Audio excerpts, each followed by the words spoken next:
The village in it with a map and a plan. No place too tiny for this determined man. Crossing the counties one by one, you'll see in every English corner a bit of history.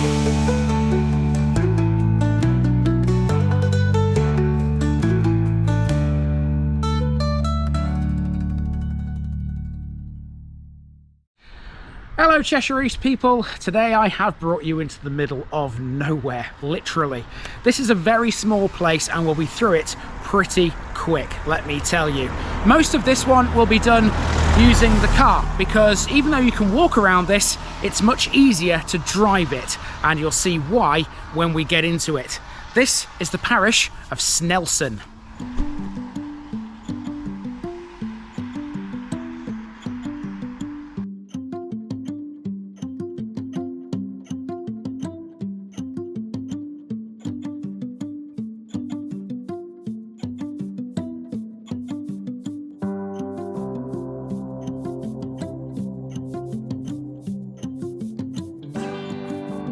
Snelson, Snell's Farm. Okay, here we have the next parish in Cheshire East, but not for much longer. When I was planning this run, I made it a priority to make sure I came to Snelson, and this is why. Cheshire East underwent a series of changes in April 2023. Parish boundaries were moved around, some were merged with others, and a couple of new ones were created. That means, theoretically, we should be covering a brand new parish here called Peover Superior and Snelson, formed by the merger of two old ones. The thing is, not all of the changes have yet taken full effect everywhere. By that, I mean the huge list that I work from, which draws its information from the ONS, still hasn't updated its records. I have to stay true to that list, no matter what. That means both Peover Superior and Snelson will still get their own episodes. That in itself is not an issue, but here's the annoying part. There's very little to tell you about Snelson on its own. If we were covering the new Peover Superior and Snelson, I'd have loads to go at. Over Peover is the main village and it's full of stuff. It's not hard to see why Snelson was abolished and merged with something else. It's such a small place, but adding to that, the boundary with Peover Superior ran down one of its roads. It was a logical step, no matter how you look at it. All of this means we're going to get a bit of a weird episode out of this today. We're in a place that theoretically only exists in official records, but soon won't. So before it ceases to exist on its own, let's put Snelson on the map. We have literally three things to see: a chapel, a wood, and a railway line. Let's get to it. As ever, we start with the map of the village as it was in 1900. Snelson looks pretty similar to this today. Note the dotted line on the left-hand side of the map running down that road.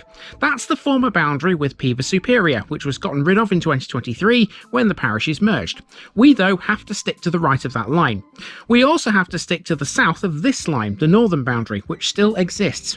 That leaves us with a very awkwardly shaped village to see. Zooming in, here we can see in more detail what the place had back in 1900. Basically a row of houses seen here on the right and a Methodist chapel further along the lane. Elsewhere on the left you can see some isolated houses. Today the number of houses has increased slightly, but it still retains the same shape, size and character. The easiest way to show you what Snelson looks like today isn't by walking it. The best option is to take the car around the village in a full circuit, starting and ending at the chapel. This is the main road from east to west, Pepper Street. This connects over Peover to the fringes of Chelford at the A537. The road that formed the boundary with Peover Superior running north to south is Mill Lane. Connecting the two is the narrow Common Lane, which we'll use to form the circuit. With the exception of what we'll see on Common Lane, everything within Snelson is on the left-hand side of the screen.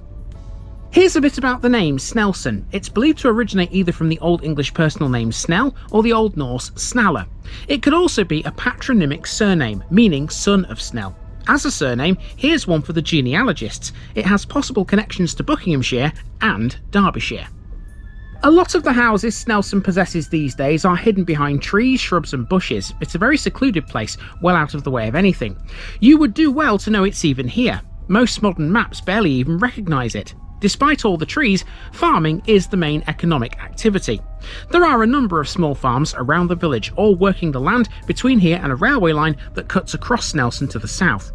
The rich farmland around here is now a little different to what was described in the Domesday Book. It was pretty scathing actually. It referred to this area as Wasta.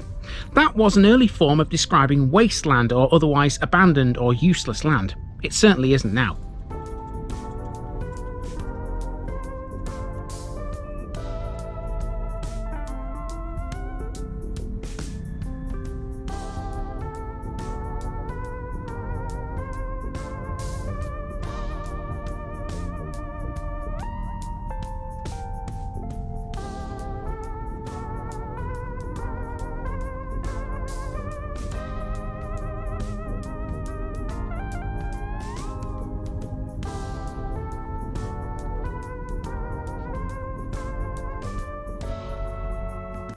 After completing the circuit of the village, we've hopped out of the car briefly to check out Chapel Wood, dead opposite the Methodist Chapel on Pepper Lane.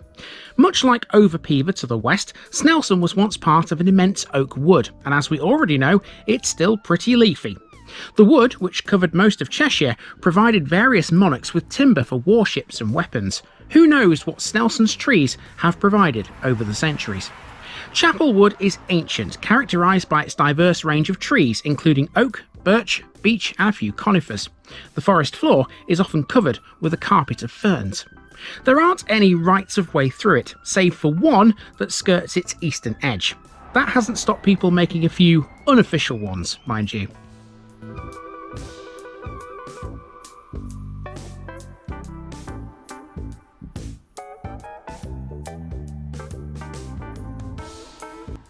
Let's have a look at the chapel which gives the wood its name. Snelson Methodist Chapel is understood to date back to 1825, although some extensions have been built since then. The chapel held its closing service in September 2022, following reports it had been struggling financially for some time. The building, which has a graveyard both at the front and at the back, was sold at auction in 2023. Today, it's been turned into a 3-bedroom house. The burial grounds remain open to the public, but there are some plans to remove some of the older headstones, the ones that are 80 or more years old. Until its closure, this was the only place of worship Snelson has ever had. Now, the residents are reliant on other villages, such as over Peover.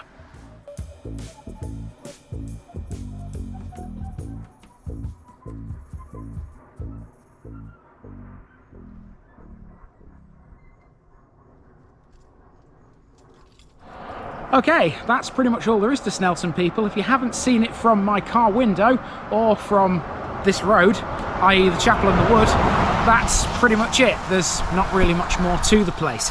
There is one area we haven't yet touched though. There's a road that links Snelson to Chelford, or more accurately, it links it to Assell Hall, which is something we'll see in the very near future. So let's drive down there now and check out the railway line that it crosses.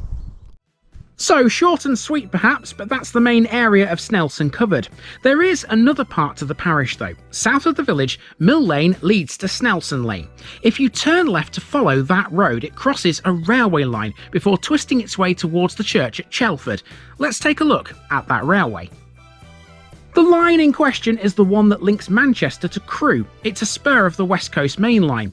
This is the first time we've ever seen this railway, so let's introduce it properly.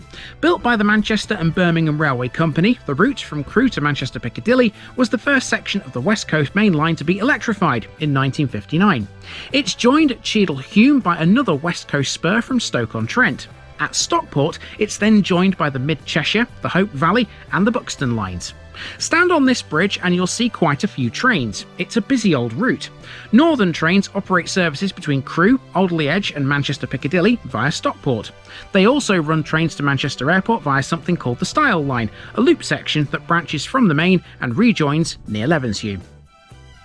Not all trains you see here begin their journeys in Crewe. Express trains from Cardiff and Milford Haven use this route to reach Manchester.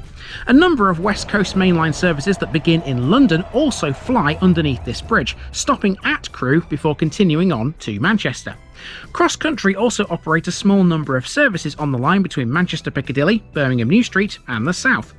Snelson, of course, does not have a station. The nearest one is at Chelford, about 1.5 miles away to the north. We'll be seeing that very soon.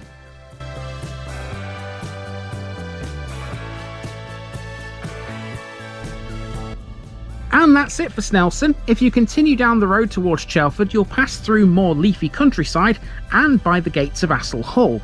That's over the border into Chelford though.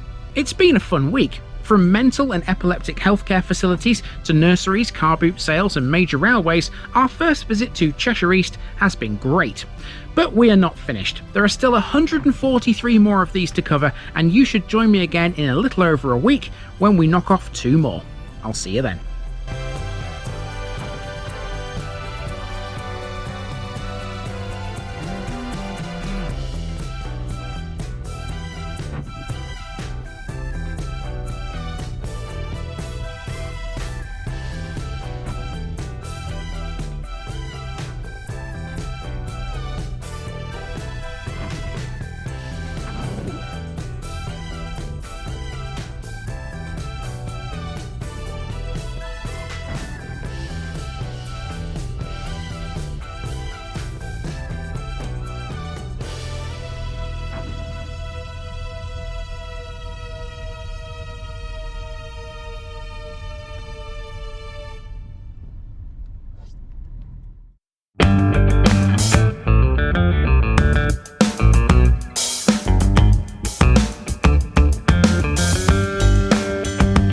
Now, just before I go, remember, this video is part of a huge project to visit every civil parish in England.